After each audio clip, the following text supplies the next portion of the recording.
আসসালামু আলাইকুম everyone, welcome back to Rozina kitchen. আজকে আমরা বের হব লাঞ্চের উদ্দেশ্যে। তো ভাবলাম আপনাদের সাথে এই ভিডিওটা শেয়ার করি। তো এখানে এসে হচ্ছে একটা ভাইয়ের কাছে আমি ভাঙতি করে নিলাম। আসলে কি, যখন রাস্তায় বের হওয়া হয় তখন অবশ্যই ভাঙতি টাকাটা অনেক প্রয়োজন হয়, কেননা ভাড়া দিতে সব কিছুতে ভাঙতি টাকাটা লাগে বেশি। আর এখানে হচ্ছে শহীদ মিনার, আমাদের চাষারার এই শহীদ মিনারের এই কাচ্চি ভাইতে আজকে যাব। আর শহীদ মিনারে 26শে মার্চ উপলক্ষে অনেক বড় একটা আয়োজন চলছিল, অনেক মানুষ ছিল এখানে। আমি, আমার মেয়ে, তারপর হচ্ছে আমার মেয়ের জামাই, দেন হচ্ছে আমার ছোট মেয়ে, আমরা সবাই গিয়েছিলাম এইখানে কাচ্চি ভাইতে। প্রথমে তো ওয়েট করছিলাম জায়গার জন্য, পরবর্তীতে আমরা জায়গা পেয়ে যাই। আসলে আর আমরা অনেক মেনু দিন দেখা থেকেই হচ্ছিল। তারপর হচ্ছে এখানে সবাই মিলে দেখুন ডেকোরেশনটা কত সুন্দর, ভালো লাগছিল। সবাই মিলে ওয়েট করছিলাম একসাথে খাওয়া দাওয়া করবো, এখানে সব কিছু দিয়ে দিচ্ছিল।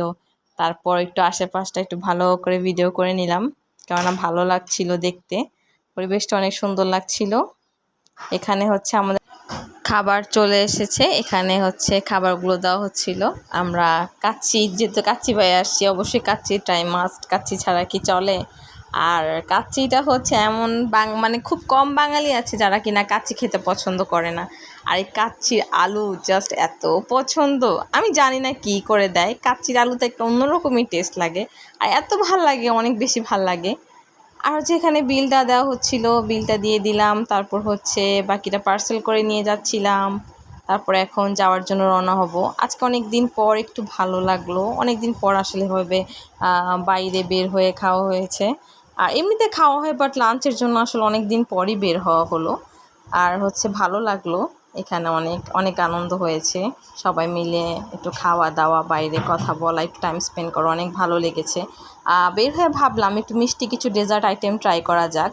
তো এখানে অনেক রকম কেক ছিল, তো আমার মেয়েরা আবার কেক অনেক বেশি পছন্দ করে। আর বিভিন্ন রকম ফ্লেভারের কেক ছিল, রসমালাই থেকে ব্লুবেরি, তারপর হচ্ছে red velvet, strawberry flavour, chocolate, vanilla, সব কিছু ছিল। ওরা আবার রসমালাইটা চুজ করলো, তো হচ্ছে রসমালাইটা দিয়ে দিলাম। রসমালাই কেকটা, যার কেকটা খাওয়ার পরে একটু লাচ্ছি ট্রাই করলাম। থ্যাংক ইউ ফর ওয়াচিং, আল্লাহ হাফেজ।